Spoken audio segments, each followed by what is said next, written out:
હર હર મહાદેવ, હરિઓમ, જય માતાજી। અત્યારે વાગ્યા છે સવારના 6:30 અને આપણે આવી ગયા શિવાલય અને શિવાલય આપણે પૂજા કરી લીધી ને હવે છે આરતી ઉતારવાની। આપણે છે આ ઢગલેશ્વર મહાદેવ।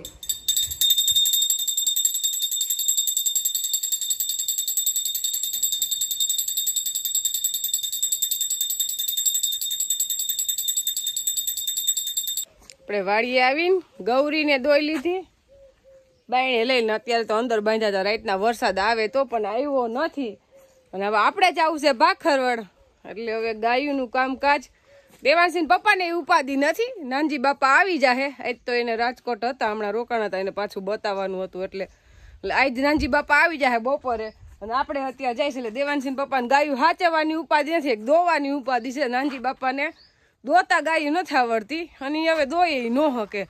અને દેવાંશીન પપ્પા ગયા છે મરચીમાં આટો મારવા ને હું તો કાલ ગઈ હતી ટમેટા હાટું, એટલે અત્યારે તો મરચીમાં કઈ વાંધો નથી, પણ પછી એમાં દેવાંશીન પપ્પાને જાજી ખબર પડે। શું કહે છે મરચીમાં આપણે દવા આગલા રાઉન્ડમાં મારી હતી સિમોડિસ, ને સિમોડિસનું રિઝલ્ટ આપણે જોઈએ એવું ન મળ્યું, કારણ કે ત્યાં વાતાવરણમાં એકદમ ગરમી હતી અને ગરમીવાળું વાતાવરણ હોય ને એટલે કોઈ પણ દવાનું રિઝલ્ટ આપણે જોઈએ એવું ન મળે, એટલે બહુ કાંઈ મળ્યું નહીં।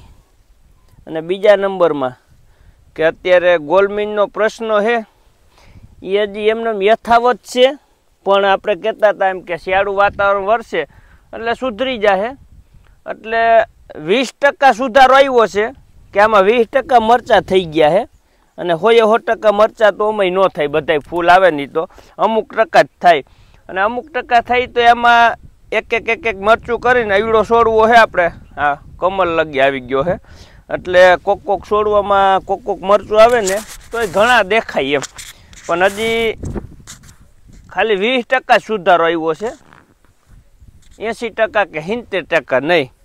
અને દવા આપણે સિમોડિસ મારી એનું આપણે જોઈએ એવું રિઝલ્ટ નહોતું મળ્યું, તો આપણે ફરીથી દવા મારી બાયો પ્રોડક્ટ જે આવે છે એ, અને બાયો પ્રોડક્ટ બજારમાં ઘણી જાતની આવે છે, અમારા એરિયામાં બીજી મળતી હોય, તમારા એરિયામાં બીજી મળતી હોય, એટલે બાયો પ્રોડક્ટનું કોઈ નામ નથી, કારણ કે એ ઘણી જાતની આવે છે, એટલે એ આપણે મહિનામાં એકાદી ફરે મારી શકી, વારંવાર ન મારી શકી। જો ઘડીએ ઘડીએ મારીને તો મરચી તમારી બગડવાની શક્યતા રહે, એટલે કે પછી બીજી દવા મારો એનું રિઝલ્ટ તમને મળે નહીં।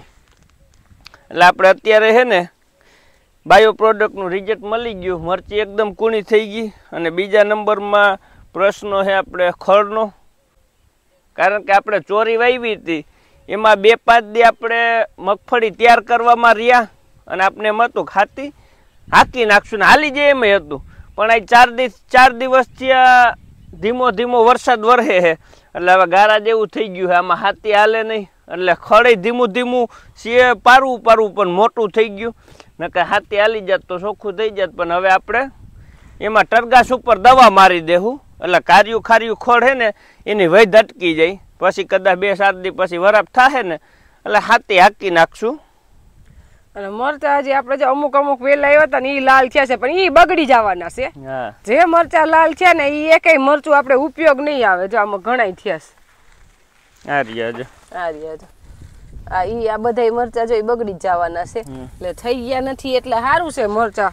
જો મરચા થઈ ગયા હોત ને તો પોરની જેમ જ થાત, તો પરિસ્થિતિ બહુ ભયંકર હોત, અને મરચી થાકી જાતે જોદું પછી પાછા જોઈએ એવા મરચા નો થાય। આ મરચું હાવ લીલું છે, જો ડાઘ થઈ ગયો, કણે સડી ગયું ને ડાઘ થઈ ગયો, એટલે ડાઘ એટલે એક જાતની ફૂગ એક્ટિવ થાય, અને અત્યારે આપણે મરચા કઈ ઘટે નહીં એવા આવી ગયા છે, ઝીણા એ હવે નહીં બગડે, આ બધા મરચા અહીંયા આવી જ ગયા છે, એટલે હવે વાંધો ન આવે આ બધા જા, એટલે ધીમે હવે બધા મરચા તો થઈ જશે, પણ છોડવો મોટો હોય એટલે મરચા દેખાય નહીં, નાનો છોડવો હોય ને 20 મરચા હોય ને તો આખો છોડવો ભૈરો ભૈરો લાગે. અને ઓમે આ વર્ષનું વાતાવરણ મરચીમાં જોઈએ એવું બધે અનુકૂળ છે જ નહીં. અનુકૂળ છે જ નહીં. ગોલમીનનો પ્રશ્ન જ મેન નહીડો.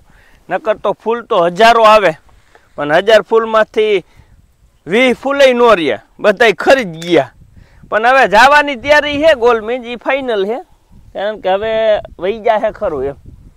મેન તો આજની ઉપાધિ છે, ભારે વરસાદ નો આવે તો ભોળિયાનાથથી દયાથી સારું, નકર મરસીને જોખમ છે.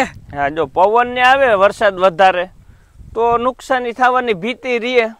નકર અત્યારે આપણી મરચીનું વલ જોઈને તો કમર લગી આવી ગયું, એટલે છોડવાનો વિકાસ ફૂલ થઈ ગયો છે. અને હવે મરચા આવે ને તો ધરવી દે, એકદમ છોડવામાં આવી પડે, કાંઈ ઘટે નહીં ને એવા. અને ગોલમીનનો પ્રશ્ન હરવો તો થઈ જ ગયો. હવે ધીમે ધીમે વધારે મનશે આવવો મરચા. આજના દિવસની છે ને ભારે વરસાદની આગાહી. હવે બહુ વધીને આજનો દી, પછી એ ધીમે ધીમે આગળ વધતું જાય. એટલે આપણે 30 તારીખ થઈ ગઈ એટલે આજનો દી જ છે. જાજી તો 27-28 તારીખની વધારે હતી પણ એ વહી ગઈ અને 29 30 આવી ગયા. કાલ પહેલી 31 તારીખ છે એટલે હવે આજનો દી છે, પછી કાલથી હા વરવું થઈ જાય, નહીં વાંધો આવે. બસ તો મરસી આમનો રહી જાય એટલે બસ. હા, બાકી કપાસમાં અત્યારે તો નુકસાની જ છે. હા, કપાસમાં એકદમ 3 દિવસ ગરમી અતિ પડી અને કોઈ પણ વસ્તુ આપણે માની લ્યો કે ચીકુ હોય, કેરી હોય કે સીતાફળ હોય, એને તમારે પકવાય તો ગરમી દેવી પડે. એટલે કે ગમે એ તમે પેક જગ્યામાં રાખી દો એટલે એકદમ પાક એનો હાર આવે એમ. આને આપણે વરસાદ આવ્યા મોર એટલી ગરમી પડી કે માણસ રહી ન થકતું અને ગરમીની હિસાબે એક વીણી આખી આવી ગઈ, જીનવા બધાય પાકી ગયા લાગે, પાકી ગયા. હારામ હારી વીણી આવેલી છે આપણે, આખી વીણી આવી ગઈ કમ્પ્લીટ, કઈ ઘટે નહીં એવી. અને આપણે ટમેટા હતા તો ટમેટા એકદમ પાકી ગયા, કઈ ઘટે નહીં એટલા, કારણ કે અતિ ટમેટું પાકમાં આવી ગયું. નકર એક ટમેટું ખાવા નહોતું મળતું, એને બદલે 2 તગારા ભલ્યો ને એટલા પાકી પડ્યા. એટલે ગરમીની હિસાબે હવે આપડા કપાસનું ખેતર વેલું ખાલી થઈ જાય. હા, 2 વીણીમાં પૂરું થઈ જાય. નકર જીંડવા હારા થઈ ગયા. આ બધી જો આ બધી ડાયરો નમી જ ગયા, નમી ગઈ બધા પવન ને વરસાદ ને હિસાબે આખો કપાસ નમી જ ગયો. એટલે ડાયરું માં એટલા બધા થઈ ગયા ને એટલે ડાયરું નમી ગઈ. વજન ની હિસાબે ડાયરું જીંડવા થયા હોય 4-5 જીંડવા થાય એટલે નમી જાય. હાયર માં જો ને અલય માન વીણવામાં તકલીફ પડશે, બધી નમી ગઈ આખી હાયર. બધું વાંચી પછી આખો ભેગું જ થઈ ગયું. મોહકું વળી થોડુંક નબળું હોય. હા, વરસાદ રે ને પછી આ કપાસમાં આમાં ઝાડવે હુકાય ને પછી વીણવાનો. આ કપાસમાં એ પરિસ્થિતિ રહેવાની છે કે આ કુંભળું એકદમ ભીનું રહે એટલે ઉગવાની શક્યતા રહે. આપણે તો હજી નથી વાંધો એટલો બધો, પણ અમરેલી ડિસ્ટ્રિક્ટમાં 5-6 દિવસથી એકધારો વરસાદ અને અતિ વધારે વરસાદની હિસાબે અહીંયા પ્રશ્ન વધારે છે કે કપા કોટા મીંડા કાઢવા એમનો. આપણે જેવો કઈ બહુ જોખમ નથી. આપણે ભાખરવડ આવી ગયા 2 વાગ્યાના, પણ એવા થાકી ગયા તા કે વાત જવા દ્યો. એટલે 5 વાગે ઉઠ્યા આરામ કરીને. દેવાંશી પપ્પાનો ફોન આવ્યો ત્યારે આપણે ઉઠાઈ ગયા. એટલી બધી નીંદર કરી, મેં કીધું હા અહીંયા કાંઈ આપણે કાંઈ ટેન્શન જ ન હોય, એ નિરાંતે આરામ જ કરવાનો. ત્યાં તો એમ થાય કે આપણે ઓલું કામ કરવાનું છે, કામ બાબત તો કાંઈ ઉપાધિ હોય નહીં. જો આપણે મારા મમ્મીને હવે ભેંસ દોવાનો ટાઈમ થઈ ગયો, પણ ભેંસ મારા મમ્મીને ન દોવાની, ખાલી ખાણ જ તૈયાર કરવાનું. ભેંસ તો આપણે મારી બેન ઝીણકી છે ને એ દોઈ દે, દોવાનું ચાલુ છે ભેંસ તો. અને હવે મને વાંધો નથી આવતો. પહેલાં તો મારા લગ્ન થયા ને એટલે મારા લગ્ન તો બહુ નાનેથી થઈ ગયા, 18 વર્ષ. મારા લગ્ન તો બહુ નાનેથી થઈ ગયા, 18 વર્ષની હતી ત્યાંથી થઈ ગયા. એટલે બરડિયાથી અહીંયા આવું ને ડેલામાં પગ મૂકું ને ત્યાં તો મારું તો પેલું રોવાનું જ ચાલુ થાય. એ તો હવે રોવાનું ચાલુ નથી થતું. મારી મમ્મીને જોઈને પેલા મોકરો હાથ મૂકીને રોઈ લઉં, પણ હવે રોવું નથી આવતું. હવે 15 વર્ષ થઈ ગયા, છોકરા મોટા થઈ ગયા ને હવે રોવું આવે નહીં. પણ પહેલાં તો મને બહુ રોવાતો. મમ્મી એમ કરે તને વાંધો શું છે? મને વાંધો કાંઈ નથી, તમને જોઈને મારું હૈયું ભરાઈ જાય છે એમ. એટલે માં બાકી વગડાના વાહ, માને કોઈ પહોંચે નહીં. આપણે દેવાંશભાઈ તો હજી હુતા છે, એ તો એવો ઠાઈકો છે. એટલે જીયાનભાઈ ટ્રેક્ટર ઉપર છે. જીયાનને જેના મમ્મી જીયાને મૂકવા આવ્યા. જીયાન 2 ભાઈ બેન છે, મારા ભાઈના દીકરા ને દીકરી. તો જીયાને અહીંથી જવું નથી ભાખરવડથી, અમે બધા આવ્યા હોય એટલે એને રોકાવું હોય, પણ કાલે તો તોય ભાઈ વહી જવાનું છે કા જીયાન? આજ તો એને પપ્પા પાસે ધરાડ ફોન કરીને રજા લીધી કે મારે ભાખરવડ એક દી રોકાવું છે. જીયાન ભાઈ આપણે અહીંના માલિક કહેવાય, એમ ઘરદાડી નહીં, ટ્રેક્ટરના માલિક જ છે. અમે અહીંયા બેસી ગયા છે જીયા બેન, એ કે નૈના ફૂઈની આવે છે તો મારે વેકેશન કરવા આવવું છે, એટલે પાછા આપણે જુનાગઢ જાવું ત્યારે આવશે આપણી ભેગા. બધા છોકરા હિંચકામાં જ હોચવાય, પણ અત્યારે છોકરા વાડા આવડા છે ને એટલે માસીનો વારો આવી ગયો છે. મારે એ સગવાળો મને જગ્યા કરી દો. પ્રશ્ન અમારે એ જ થાય, બધાને બેહવું હોય બધા હાલે નહીં. અને મારા પપ્પાએ અહીંયા એટલું નજીક ટ્રેક્ટર એટલે રાખી દીધું કે છોકરા એટલા ફાસ્ટથી હિસકે ને, એટલે કે ટ્રેક્ટર પડ્યું હોય ને તો માપનો હિસકો હાલે, કોઈ પડે નહીં, નકર આ પડીને ખોટા હાથ પગ. દોવાઈ ગઈ ભેંસ, અને ભેંસ આપણે હમણાં જ વ્યાણીશ નહીં. અને આ જે ગુણ્યું પડી એ મારા પપ્પાએ આપણું મીનાક્ષી બિયારણ લીધું છે, એટલે જો એ અહીંયા જ રાખ્યું છે બિયારણ. આપણે ત્યાંથી આવ્યું બરડિયાથી, હજી અહીંયા આવવાનું છે 30-35 ગુણ બિયારણ બીજાએ માગ્યું છે.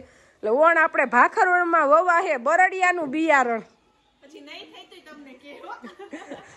નહીં થાય તો કહેજો ને, પૈસા પેલા દઈ દેજો બિયારણ ના, પછી કહેજો.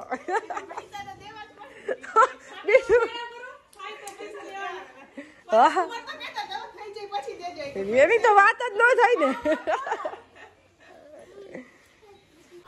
અત્યારે આપણે આવી ગયા મેળી ઉપર, એટલે આપણે આખું ભાખરવડ જોવા આજ આખું ભાખરવડ જ જોઈ લે. આખા ભાખરવડમાં આટો મારવા નહીં જઈ શકી, પણ મેળી ઉપર આવી જાય એટલે આખું ભાખરવડ દેખાય. ભાખરવડમાં તો વરસાદ સોમનાથ અહીંયા નજીક રહ્યું, વેળાવળનો દરિયો, એટલે અહીંયા વરસાદનું પ્રમાણ બહુ હોય. આજે આખો દિવસ ન થયો, પણ અત્યારે પાછો રેડો આવી ગયો, છાંટા નહીં એવી.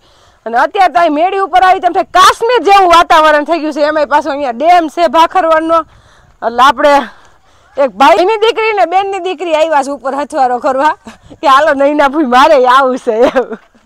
અને આપણે જીયાને છે ને આપણે આવીને એટલે એને મજા જ આવે નહીં જીયા?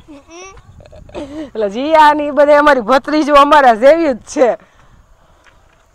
અને આ છે આપણું આખું ભાખરવડ, અને ભાખરવડમાં તો બધાને એકદમ મોટા મોટા ડેલા અને છેટા છેટા મકાન એકદમ પગતાણ વાળું એમ. અને બધા એટલા ફરિયામાં જો ઝાડવા વાવેલા છે, નારિયેળિયું ને આંબા ને બધું શાકભાજી ઘરે વાવી લે ને. નવું ગામ વહીશું ને બહુ પગતાણ છે, છેટા છેટા બધાના મકાન છે ક્યાંય ક્યાંય.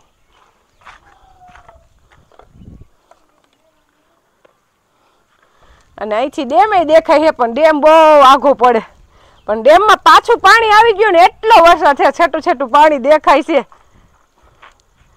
અને એટલો વરસાદ થયો કે એમાં પણ નવું પાણી આવી ગયું છે. પાણી દેખાય છે ને? આપણે જવું છે ડેમે જોવા, પણ દેવાંશભાઈ હું તો હોય ને ત્યારે જો હા મેં હમણાં તને તેડીને બતાવીશ. અને આપણે વિનુ કાકા આવ્યા છે દૂધ લેવા, પણ એને જલ્દી છે. અત્યારે વિનુ કાકા આપણા ગામમાં રસોઈ હશે ને, તે અમારા કુટુંબમાં જ નાના મોટી રસોઈ હોય ને તો વિનુ કાકાને જ કે, એટલે સાપડી ઊંધિયું છે એટલે શાક વઘારવાની તો કે મારે ઉતાવળ છે. અમારા કુટુંબમાં બીજે ઘરે સાપડી ઊંધિયું છે. હે એ શું 3 અક્ષરમાં? દૂધ હોય. એ તો દૂધ લેવા જ આવ્યા છો. આપણી ભગર દોઈ લીધી છે, એટલે તાજે તાજું દૂધ વિનુ કાકાને અહીંથી લઈ જવાનું નહીં ચા કરવું. સારું ને, અમારે નથી ખાવું. અમારે હવે અહીંયા મારા મોટા બાપુજીને ઘરેથી અમારે શ્રેયા દૂધ લેવા આવે કે દૂધ લેવા અમારા બધા ઘરના જ છે. ને ભેંસ હજી એક જ દોવા દેશ. અત્યારે વારો હોય આપણે તૃપ્તિબેનનો રસોઈનો, એટલે હવે રસોઈમાં કહી દે શું બનવાનું છે. બટેકા પૌવા. ઠીક, આમાં એવું જ છોકરાને ભાવતું હોય. અને એમાં મારા મમ્મીના હાથના બટેકા પૌવા તો અમને બધાને બહુ જ ભાવે. પપ્પા હતું. અને મારા પપ્પા કાંઈ વસ્તુ ઠંડી ન ખાય, એને પૂછવાનું નહીં કે તમે ઠંડુ ખાઓ એમ. એને બધું ગરમા ગરમ જ આપવાનું. ઈ ઠંડો સંભાર હોય ઈ ન ખાય, કાંઈ નહીં. પૂછ્યું જ નથી આટલા વર્ષમાં મારા મમ્મી એક તમે આ ખાઈ લેવો, કોઈ દી ખાધું જ નથી. તાજે તાજું જ બનાવ, નવી નહીં કાંઈ ન ખાય. પણ આપણે કામે શું છે ક મમ્મી? હા આપણા બટેકા પૌવા એકદમ સરસ બની થઈ ગયા તૈયાર ને વઘાર મારા મમ્મીએ કર્યો છે. આપણે નથી કર્યો, આપણે ખાલી સુગંધ લેવા આવ્યા છીએ. અને અહીંયા મૂકી છે ત્રીસા હાટું ખીચડી.